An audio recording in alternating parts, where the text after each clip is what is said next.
ایران سے مل رہا ہے، پاکستان روس سے مل رہا ہے، پاکستان چین سے بات چیت کر رہا ہے، اور یہ بات چیت بہت دور تک چلی گئی ہے، وسطی ایشیا ممالک تک۔ آج بھی افغانستان کے حوالے سے ہمارے جو نمائندے ہیں صادق خان، وہ تاجکستان پہنچ گئے، وہاں پہ ان کی ملاقاتیں جاری ہیں۔ تاجکستان کے جو سربراہ ہیں وہ پاکستان آئے تھے۔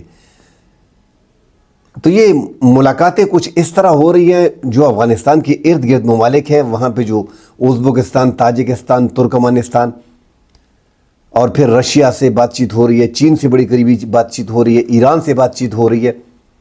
تو یہ ایک پلاننگ ہو رہی ہے، اور جو ان کو لگتا ہے، ان کو اندازہ ہو جائے گا کہ ان کا پالا پاکستان کی فوج سے پڑے گا، تو آپ یقین کریں کہ یہ ٹک نہیں سکیں گے۔ دھماکے تو پاکستان کو صرف اپنے بارڈر کو اس پہ انویسٹمنٹ کرنی پڑے گی۔ ہماری آپ دیکھیں تو پاکستان میں 200 ارب روپے، 300 ارب روپے، 500 ارب روپے، 1000 ارب روپے کی کرپشن ہوتی ہے، اور پکڑے جاتے ہیں۔ جو کوہستان میں 40 ارب روپے ایک بندے سے برآمد ہوئے، اس طرح سندھ میں 100 ارب روپے نیب نے برآمد کیے تھے۔ میرے کہنے کا مطلب تھا کہ آپ نے صرف اپنے بارڈر فینسنگ پہ 71-72 ارب روپے لگائے ہیں۔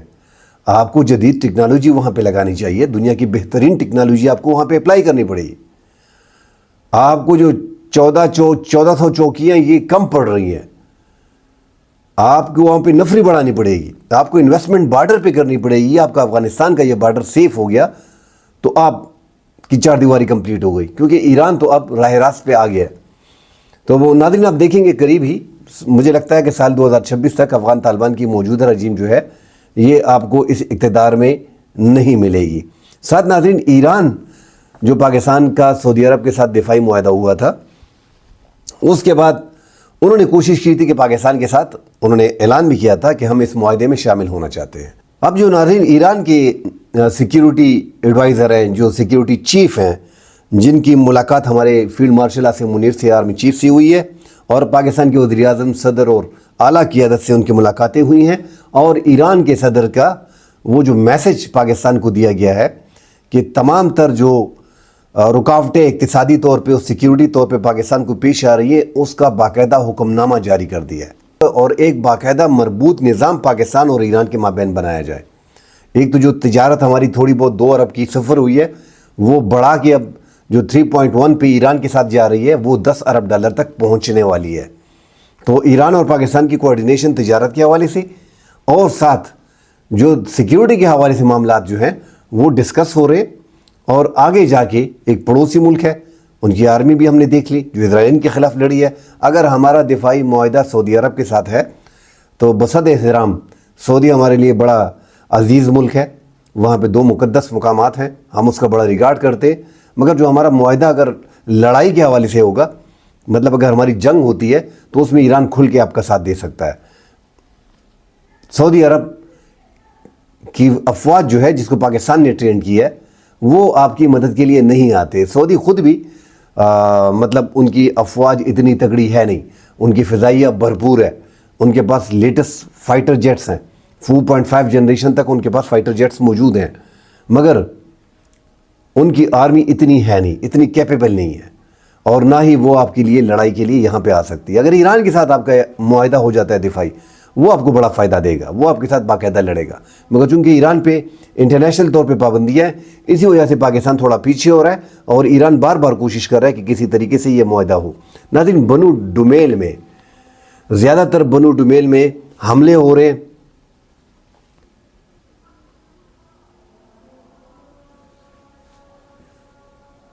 ناظرین، بنو کی عوام نے باقاعدہ اسلحہ اٹھا لیا، اپنے لشکر بنا لیے، اپنی کمیٹیاں بنا دی ہیں۔ شدت پسندی، دہشت گردی عام ہو گئی ہے بنو میں، بہت زیادہ دہشت گردی اس ٹائم پہ ایک پیک پہ ہے دہشت گردی، اسپیشلی ڈومیل اور ہوید کے علاقوں میں، جو ایک آدھ تھانے ہیں ہوید ہو گیا، اور جو بنو ریجن ہے 132-130 کے قریب چند ماہ میں بنو ریجن میں ڈرون حملے جو ہے وہ شدت پسند دہشت گردوں نے کی۔ آپ اندازہ لگائیں کہ ان کے پاس وہ ٹیکنالوجی ہے، اور وہ کس پہ حملے کر رہے ہیں؟ ان لوگوں پہ جو عوام کو تحفظ دے رہے ہیں۔ تو اب وہاں کی عوام جو ہے وہ بھی سمجھ رہی ہے کہ یار یہ تو معاملات ہاتھ سے نکلے جا رہے ہیں۔ پرسوں بھی ڈومیل میں 10 گھنٹے طویل جھڑپ جو ہے وہ سیکیورٹی فورسز کی ہوئی. تو یہ اس طرح کے واقعات جو ہو رہے ہیں اس سے عوام میں خوف بھی پیدا ہو رہا ہے. مگر وہ خوف میں اتنا خوف وہاں پہ پھیل گیا ہے, عوام کو سمجھ لگ رہی ہے کہ اگر حالات یہی رہے تو کوئی نہیں بچے گا. عوام نکل رہی ہے. بنو کے عوام ڈومیل میں جرگا ہوا جو ہاتھی خیل ہے اس کے 4 اقوام جو ہے وہ کھل کے سامنے آئے ہیں, اور انہوں نے علاقے میں بڑھتی ہوئی بدامنی اور دہشت گردی پہ جو ہنگامی اجلاس بلایا تھا اس میں فیصلہ کیا کہ ہم مسلح ہیں, مسلح ہو کے نکلیں گے اور امن کمیٹیاں بنائیں گے, لشکر بنائیں گے, پولیس ہمارے ساتھ تعاون کرے, ایک ایک بندے کو مشتبہ شخص کی تلاشی لیں گے, کسی کو اپنے علاقے میں نہیں چھوڑیں گے تاکہ دہشت گردی اور بدامنی کا خاتمہ ہو. اگر ہم یہ کرتے تو ہمارے علاقے میں دہشت گردی نہیں ہوگی, اور پولیس کے ساتھ ہم ایک ساتھ سیکیورٹی فورسز کے ساتھ کھڑے ہیں. ایک بڑا اعلان جو ہے وہ ڈومیل میں جو ہاتھی خیل کے 4 اقوام ہیں انہوں نے کیا ہے.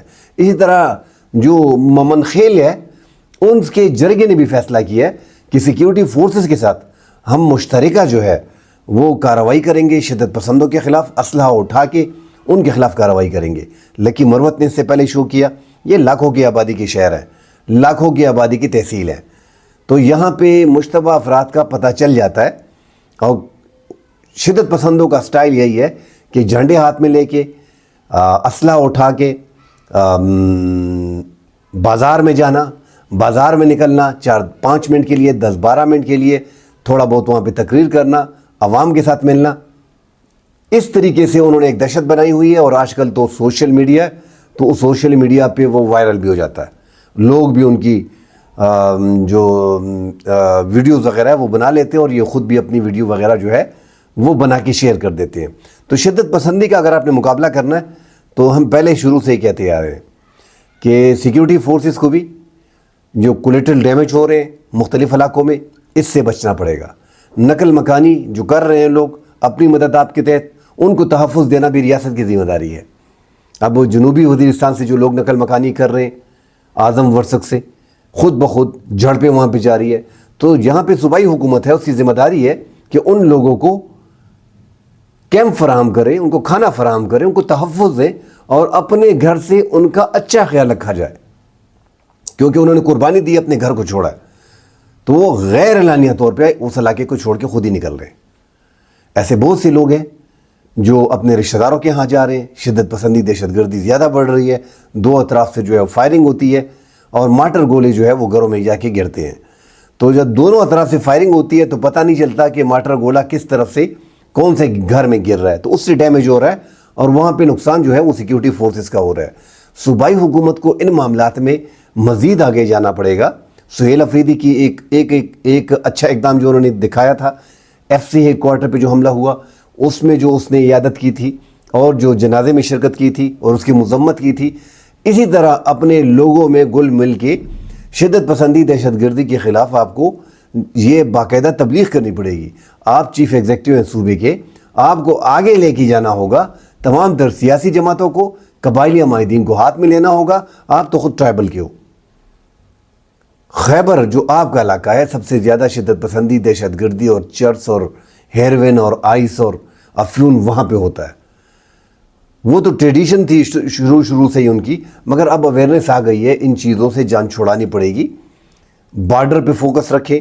جو خیبر کا علاقہ واقع وادی تیرا ہے, 46 کلومیٹر کا جو وہ سائٹ افغانستان کے ساتھ لگتا ہے, وہ انتہائی خطرناک ہے. اس طرح جو لوئے مامون کے علاقے ہیں, شمالی وزیرستان, جنوبی وزیرستان کے علاقے جو افغانستان کے ساتھ لگ رہے ہیں, کورم کے لگ رہے ہیں, دیر کے لگ رہے ہیں, چترال کے لگ رہے ہیں, ان سب ایریاز کو جو لگ رہے ہیں, جو 2640 کلومیٹر کا بارڈر ہے, اس کو یقین مانیں کہ آپ اس پہ انویسٹمنٹ کریں. دنیا کی جدید آلات آپ اس پہ لگائیں, سیکیورٹی فورس کو یہاں پہ بڑھائیں, اور دنیا کی جدید جتنی ٹیکنالوجی ہے وہ یہاں پہ لگائیں. پھر آپ ملک کے اندر جو آپ کے اس ٹائم پہ آپ کے خلاف لڑ رہے ہیں, پھر ان کو گھیرنا آسان ہو جاتا ہے, کیونکہ یہ تازہ دم دستے آتے ہیں 3 مہینے کے بعد. ان کو راستے معلوم ہے. 40-45 سال آپ کا بارڈر نہیں تھا. یہی لوگ ہیں ٹی ٹی پی کے, یہ پاکستان کے ہی لوگ ہیں, یہ ٹرائبل کے ہی لوگ ہیں. اس میں 25%, 20%, 15%, 10% افغان جنگجو شدت پسند دہشت گرد ہیں، وہ ان کے ساتھ مل گئے، تو آنا جانا ان کا لگا رہتا تھا 40-45 سال سے یہ لوگ جو ہے وہاں پہ جنگ ہے اور یہاں پہ آنا جانا ہے۔ بارڈر ہم نے بڑا لیٹ لگایا، جس کی میں بار بار کہتا ہوں کہ یہاں ہمارے پاکستان میں کوئی سسٹم نہیں ہے، کوئی نظام نہیں ہے، جس نے جو اپنے وقت میں کر لیا بس کر لیا، اس کی پکڑ دکڑ نہیں ہے۔ اگر پکڑ دکڑ بھی ہے تو پھر کہہ دیا جاتا ہے کہ یار 9 سال بعد بے گناہ ہو گیا، 6 سال بعد بے گناہ ہو گیا، 2 سال بعد بے گناہ ہو گیا۔ پاکستان میں یہ سسٹم چلتا ہے۔ میرے حساب سے تو یہ بارڈر جو 40-45 سال اوپن رہا، جتنی بھی پاکستان کی سرکاریں گزری ہیں، سب سے پوچھ گچھ ہونی چاہیے۔ یہ ساری شدت پسندی، دہشت گردی اور سمگلنگ یہ اس بارڈر کی وجہ سے ہے۔ یہ بارڈر اگر ہم سیف رکھتے تو یہ معاملات ہمارے ساتھ نہ ہوتے جو آج ہمارے ساتھ ہو رہے۔ کل انشاءاللہ اگلے پروگرام میں ملیں گے، ڈیٹیل سے بات کریں گے۔ فی الحال کے لیے اجازت دیجیے، اللہ حافظ۔